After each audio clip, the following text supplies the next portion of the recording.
foi muito trabalho. Eu produzo vídeo para a internet falando sobre política há anos já, né? Não começou agora. Na época do Renova, a gente já produzia vídeos falando sobre política. Eu tinha 16 anos e a gente já estava falando sobre isso. Acho que foi uma visão que a gente teve lá atrás de que a comunicação política ia passar para o digital mais cedo ou mais tarde. E aconteceu, né? A gente viu agora na eleição de São Paulo que as redes sociais, o digital foi extremamente importante para definir os resultados ali. O Nunes, que é o cara que terminou em primeiro, foi o que mais gastou. O Boulos gastou milhões. O Marçal tem uma rede social muito forte. Então, a gente já tinha visto isso acontecendo lá em 2016 e falou, vamos trabalhar isso, porque se a gente quer fazer uma luta coletiva eficiente que produza resultados, a gente precisa usar instrumentos eficientes que produzam resultados.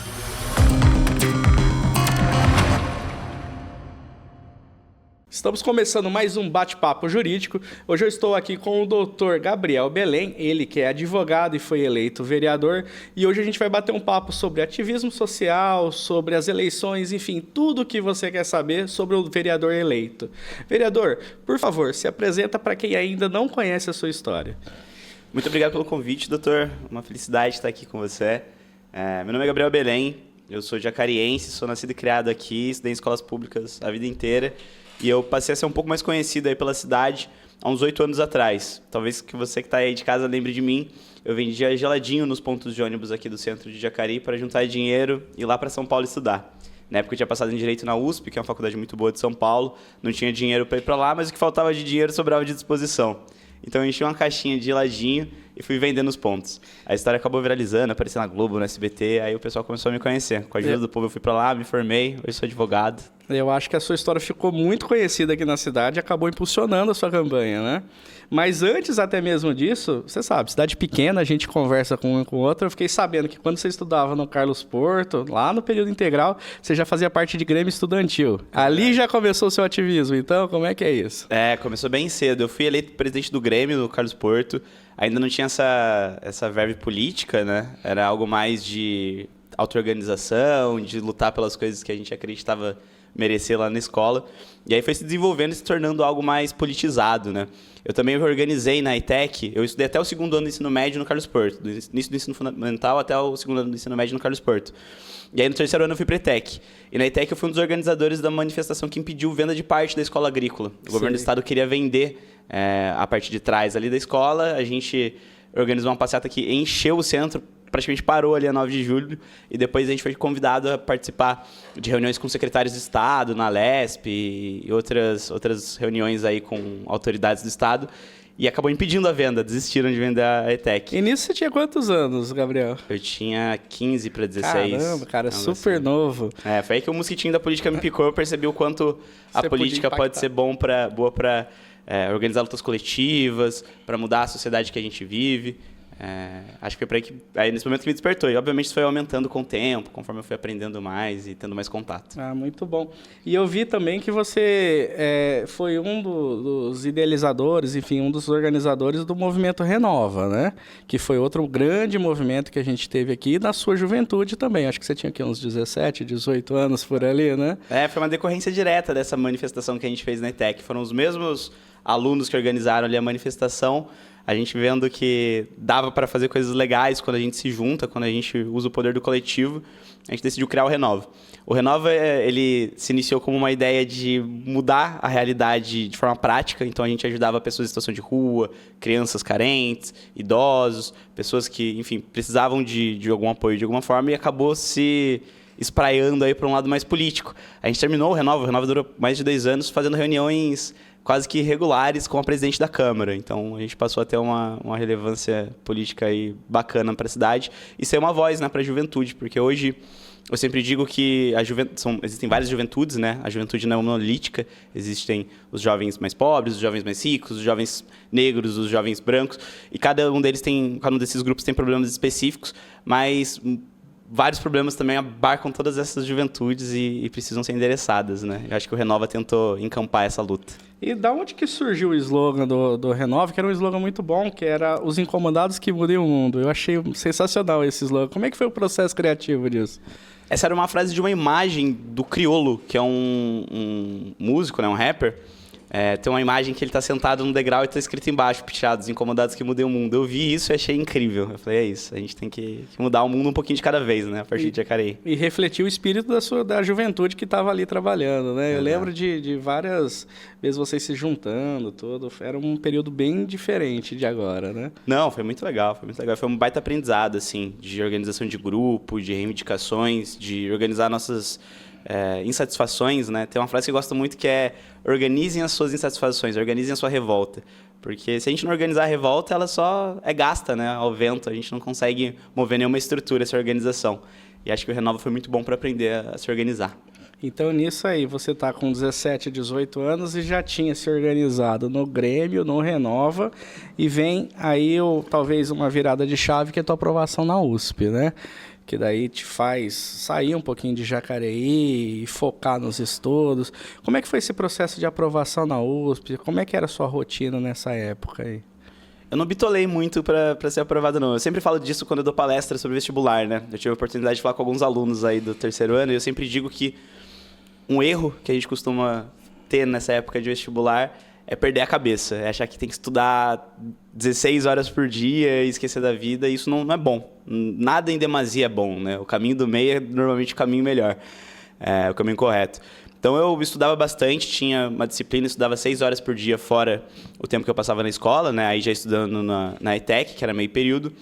Mas eu também tinha tempo para sair com os meus amigos, tempo para curtir com a minha família, tempo para descansar. E eu acho que foi esse equilíbrio auxiliado, junto com essa disciplina, que me permitiu ter um desempenho bom aí no vestibular. Eu estudei em casa, né? Eu iniciei meus estudos no CASD, que é um cursinho popular de São José dos Campos, que é o cursinho do ITA. Eu passei por uma provinha, foi aprovado lá. E aí, quando eu percebi que eu tinha aprendido a aprender, tinha aprendido a estudar ali pelos idos de maio, eu saí do CASD e comecei a estudar em casa. Aí estudava online, usava alguns cursinhos, não sei se eu posso falar o nome aí da propaganda. Eu usava Descomplica, alguns outros cursos, usava alguns vídeos do YouTube.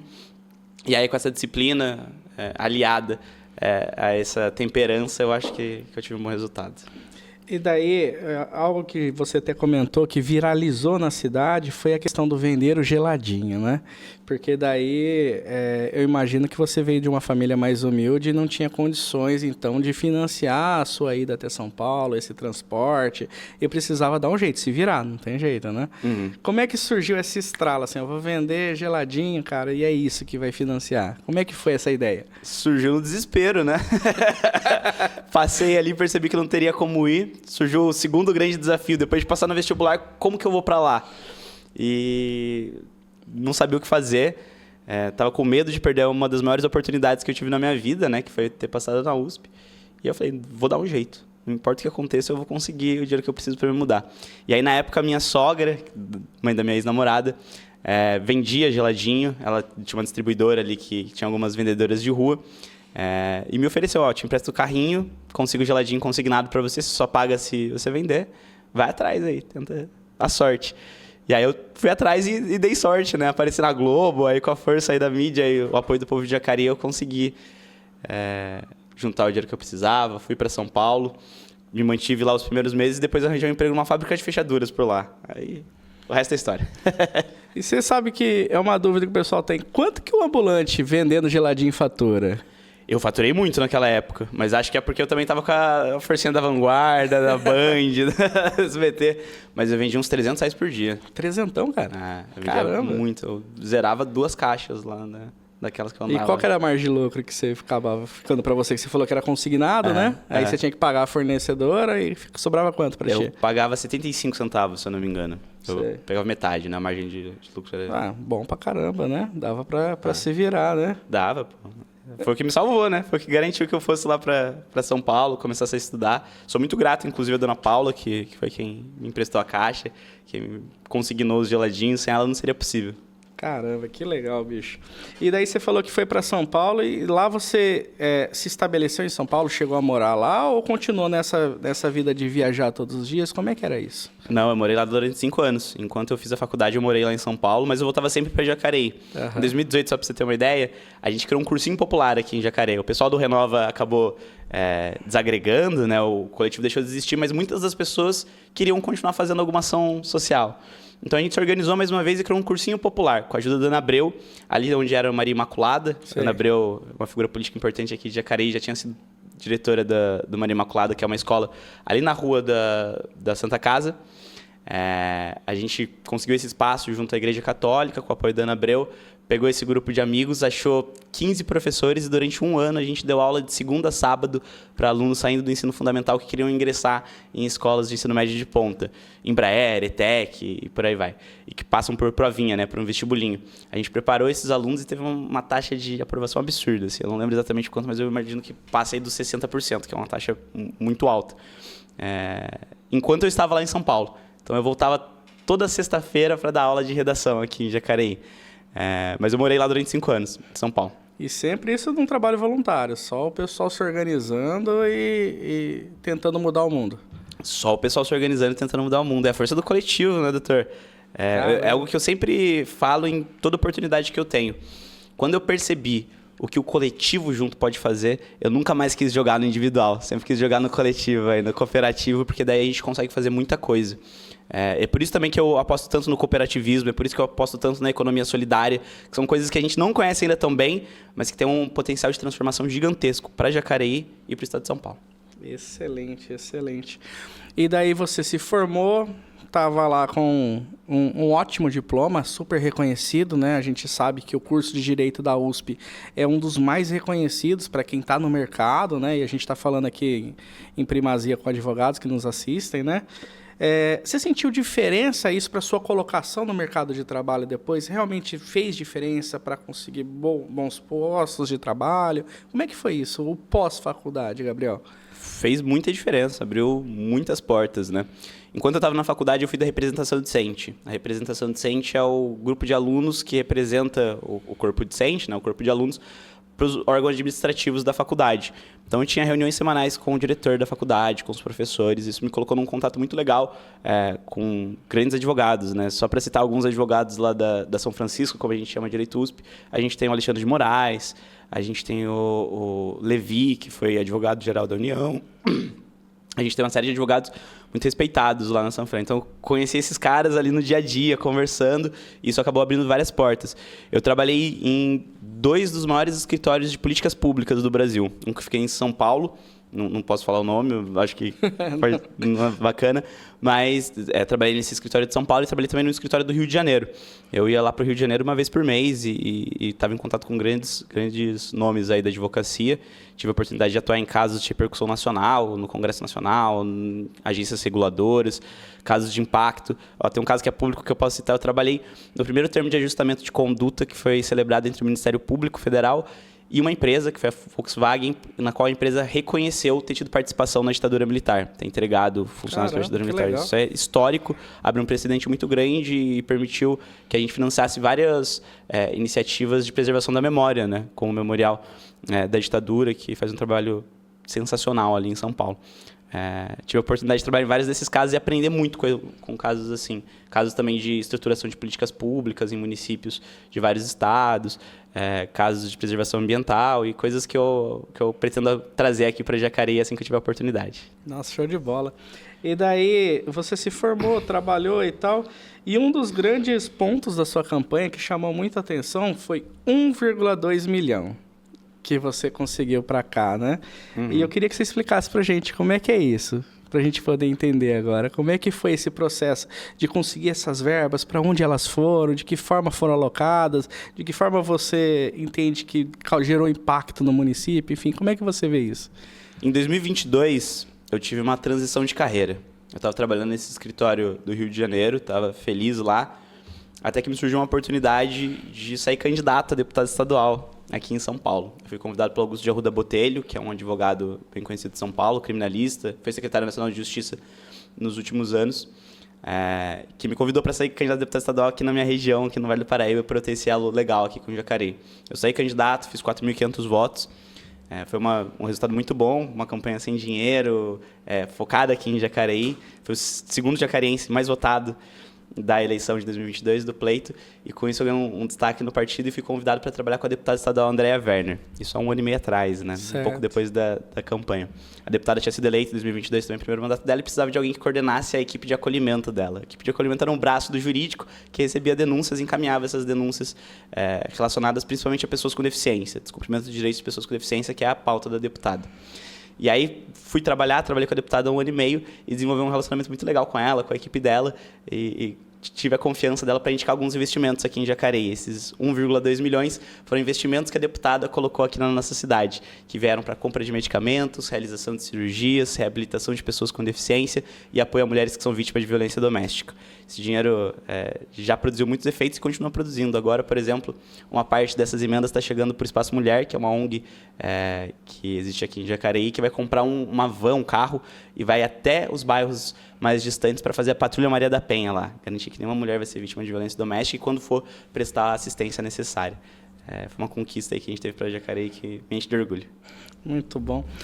A maioria do povo, eles não entende como é que é o processo legislativo de criar uma emenda e destinar dinheiro para um determinado projeto, um determinado município.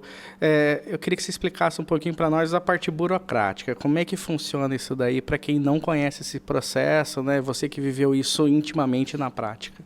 As emendas parlamentares são a prerrogativa que os parlamentares têm, né? Que os vereadores, deputados estaduais e deputados federais têm, para investir nas bases deles. Eles têm uma quantidade do orçamento do Estado, né? Todos os anos a gente aprova ali um orçamento que vai ser usado pelo Estado, que vai ser usado pelo município, que vai ser usado pela União, pelo governo federal.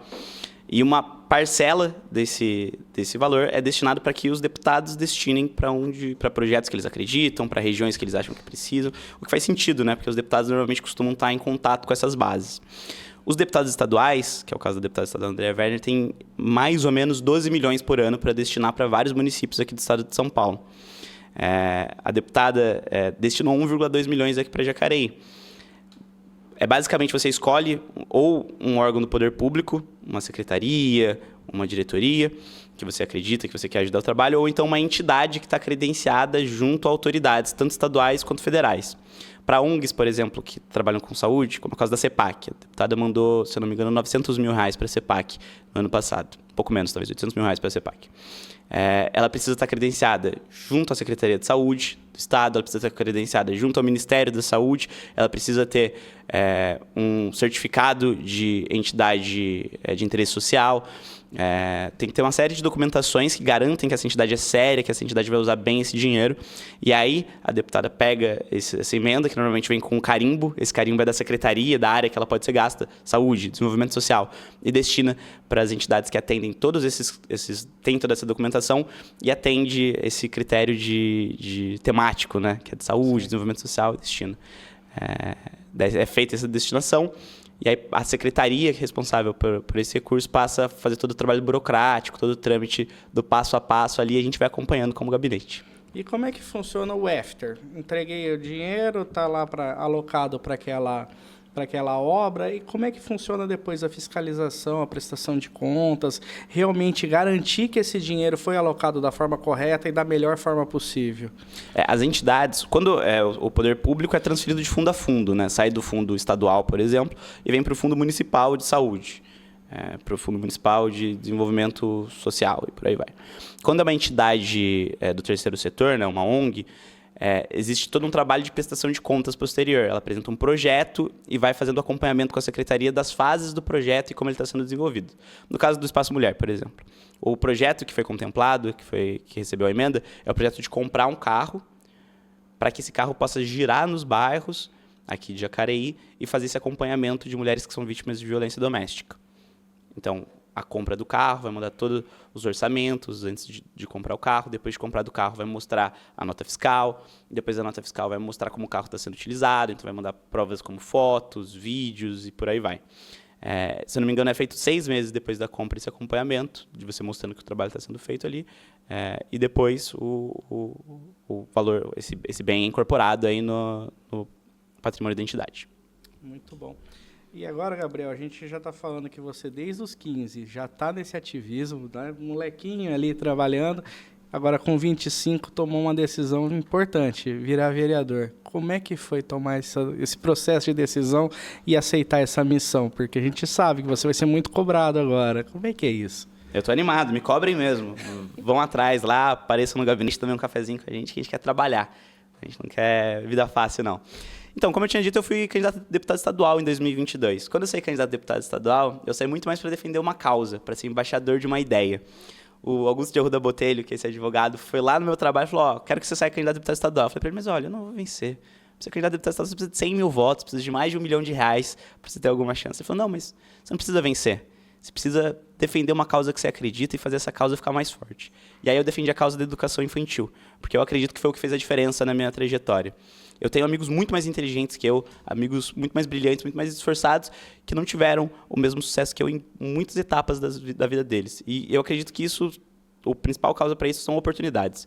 E talvez a principal oportunidade que é tomada hoje do nosso povo é de uma educação infantil de qualidade. Você conseguir ingressar numa creche de qualidade que permite a mãe retornar ao mercado de trabalho, que permite o pai trabalhar com tranquilidade. Depois, uma educação infantil de qualidade que permite o desenvolvimento da criança no estágio mais importante da nossa vida, que é a primeira infância. Foi para isso que eu saí candidato a deputado estadual defendendo essa causa, para ser embaixador dessa causa tão importante, né? Depois disso, teve uma série de desdobramentos que eu não conseguiria imaginar. Eu fui convidado para trabalhar com a deputada estadual Andréa Werner, eu me tornei presidente do PSB aqui de Jacareí, a gente iniciou um projeto de renovação política dentro do nosso partido. Eu sempre digo que em Jacareí, no estado de São Paulo e no Brasil, a gente não tem partidos, a gente tem cooperativas de políticos. Esses políticos eles se unem para defender interesses momentâneos ali, ocasionais, e depois eles se desaglutinam, se desagrupam. O PSB de Jacareí não é mais assim. O PSB de Jacareí agora tem causa, tem bandeira para defender. A gente se reúne semanalmente, todas as quartas-feiras, às 19 horas, para defender e definir o que a gente acredita, para definir qual tipo de atuação a gente vai ter no nosso município, quais bandeiras a gente vai levantar na próxima semana, no próximo mês, no próximo ano, como a gente vai fazer isso, qual vai ser a nossa estratégia. Então, a gente criou um novo partido e tudo isso acabou vindo dessa caminhada que iniciou lá na candidatura a deputado estadual. E aí, me candidatar a vereador foi uma decorrência quase natural disso, né? Quando você cria um grupo político, um grupo sério, que acredita em Jacareí, que acredita num projeto, que consegue ter identidade, aí é mais do que natural que... consequência do processo, né? Você ofereça seu nome para contribuir com o seu grupo, né? Muito bom. E a tua campanha, assim, ela ficou muito marcada por vídeos virais, né? Você conseguiu, assim, viralizar vários conteúdos. Como é que era esse processo criativo? Assim, curiosidade mesmo de quem assistiu de fora, né? De que forma você entende de que forma as ideias eram exploradas para conseguir esse resultado? Porque é muito difícil viralizar, né, conteúdo político, e você estourou vários vídeos, né? Como é que foi isso? Foi muito trabalho. Eu produzo vídeo para a internet falando sobre política há anos já, né? Não começou agora. Na época do Renova, a gente já produzia vídeos falando sobre política. Eu tinha 16 anos e a gente já estava falando sobre isso. Acho que foi uma visão que a gente teve lá atrás de que a comunicação política ia passar para o digital mais cedo ou mais tarde. E aconteceu, né? A gente viu agora na eleição de São Paulo que as redes sociais, o digital foi extremamente importante para definir os resultados ali. O Nunes, que é o cara que terminou em primeiro, foi o que mais gastou. O Boulos gastou milhões. O Marçal tem uma rede social muito forte. Então, a gente já tinha visto isso acontecendo lá em 2016 e falou, vamos trabalhar isso, porque se a gente quer fazer uma luta coletiva eficiente, que produza resultados, a gente precisa usar instrumentos eficientes que produzam resultados. E o uso da internet foi meio que assim. Eu nunca parei de produzir vídeo, porque eu acho que é uma forma legal de se comunicar e eu gosto de fazer esses vídeos, mas a gente foi ganhando mais repertório, mais habilidade, mais conhecimento sobre isso. Sim. Era muito trabalhoso, assim, todos os vídeos eram muito trabalhosos, todos os vídeos passavam por roteirização, passavam por algumas pessoas que revisavam, falavam, olha, isso não tá legal, esse ponto aqui você talvez esteja sendo um pouco irresponsável, você está fazendo uma promessa muito grande, vamos abaixar um pouco aqui, levantar um pouco aqui. E aí a gente chegava nesses produtos finais que acabavam dando certo, né? E, óbvio, depois tinha edição, tinha pós-edição e por aí vai. Legal demais, cara. Mas a sua campanha, embora ela tenha um componente digital forte, a gente reconhece isso, o corpo a corpo de você abordando, entregando suas propostas dentro de um geladinho também foi marcante. Eu acho que muita gente se identificou, né? Talvez até de lembrar de você vendendo. Como que você vê essa parte do corpo a corpo também, de chegar lá com o seu isopor, falar, olha, eu sou o Gabriel, tá aqui o meu número, eu sou candidato, tá aqui as minhas propostas dentro de um geladinho. Como é que era isso? O online ele é importante, né? Ele faz você se tornar conhecido. Mas o que faz você ganhar a confiança das pessoas é o olho no olho. Sim. É você chegar ali no ponto de ônibus, é você chegar ali na praça, chegar no espaço coletivo, olhar a pessoa, conversar com ela, ouvir as demandas, trocar ideia e mostrar que você é um ser humano, né? Que você tem brilho no olho, que você quer fazer acontecer, que você também tem medo, que você também tem insegurança, mas que, apesar disso tudo, você está indo para a luta e defendendo o que você acredita, o que deve ser feito pela nossa cidade. E eu acho que esse foi o grande diferencial da nossa campanha, né? Começou no online, as pessoas me conheciam no online, mas quando elas me viam na rua e paravam e falavam, olha, conheço você da internet. Aí a gente começava uma conversa, elas viam o quanto eu realmente quero mudar Jacareí, que não é só retórica, que não é só papinho, que a gente está muito acostumado a ver político que tem muito papinho, mas pouco trabalho, né? Elas viam que é real e acho que foi isso o grande diferencial da nossa campanha. E você falou da renovação política que você tem feito ali no partido que você integra, né? Como é que você vê a renovação política em linhas gerais, né? A participação da juventude e todo esse aumento de consciência que a gente vem sentindo até pela maior acesso à informação hoje, através de mídias sociais. Como é que você enxerga isso? Eu acho que existe um processo de renovação política que acontece hoje no Brasil.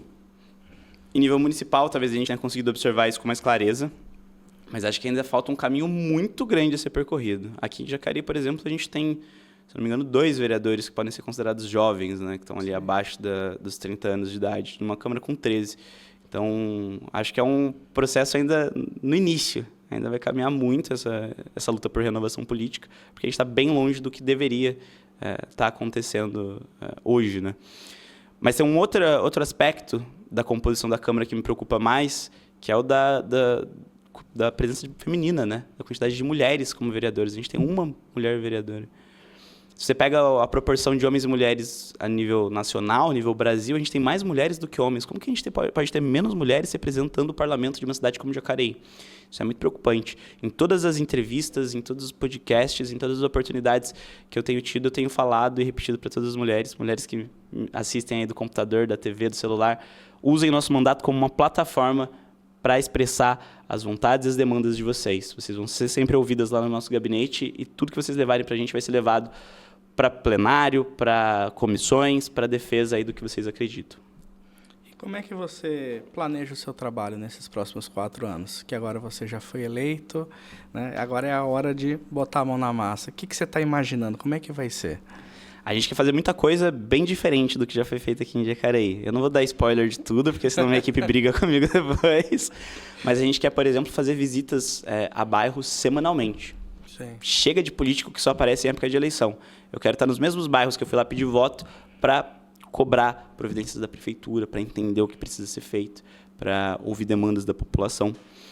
A gente também pretende fazer um trabalho de fiscalização muito sério. Então, a gente quer ir de madrugada em posto de saúde para ver quantos médicos estão atendendo. A gente quer ir em um almoxarifado de unidade de saúde para entender quantos remédios realmente tem à disposição ali para a população. A gente quer ir em creche para entender se as ADIs e se as professoras estão tendo os materiais que elas precisam ter para desenvolver um trabalho decente com as crianças. A gente quer ir em aparelho público para entender como está estado de prédio público, para entender como está a frota de carros da infraestrutura. Isso vai ser feito semanalmente também, porque a gente precisa de consistência. Não é um trabalho que tem que ser feito uma vez ou outra, uma fiscalização ocasional, mas uma fiscalização contínua e consistente aí dos bens públicos e dos servidores públicos, né? Então, a fiscalização é uma das frentes que a gente está bem interessado em atuar. Não, foi muito legal você falar da parte de fiscalização, porque eu senti que a composição da Câmara hoje ficou muito governista, né? Eu acho que você deve ser um dos poucos nomes ali que provavelmente vai encampar um tom mais de oposição e mais incisivo e fiscalizatório, né? Uhum. E isso é importante para ter democracia no nosso município. Uhum. Senão o Poder Executivo vai passar o trator em tudo, né? E talvez as demandas que você defenda não sejam tão observadas, né? E daí é um perigo isso, particularmente falando. A gente tem 10 vereadores de situação hoje, né? No início do mandato. Pode ser que esse número aumente aí, porque a gente sabe que a prefeitura acaba abordando vários outros vereadores. Na última legislatura, a gente tinha 12 vereadores durante a maior parte do mandato na situação e um só na oposição. Então, não causa espanto quando dizem que essa ponte foi construída. Não causa espanto quando a gente diz que faltou medicamento durante quase todo o mandato. Não causa espanto quando a gente diz que o mato estava tomando a cidade durante os primeiros anos do ano.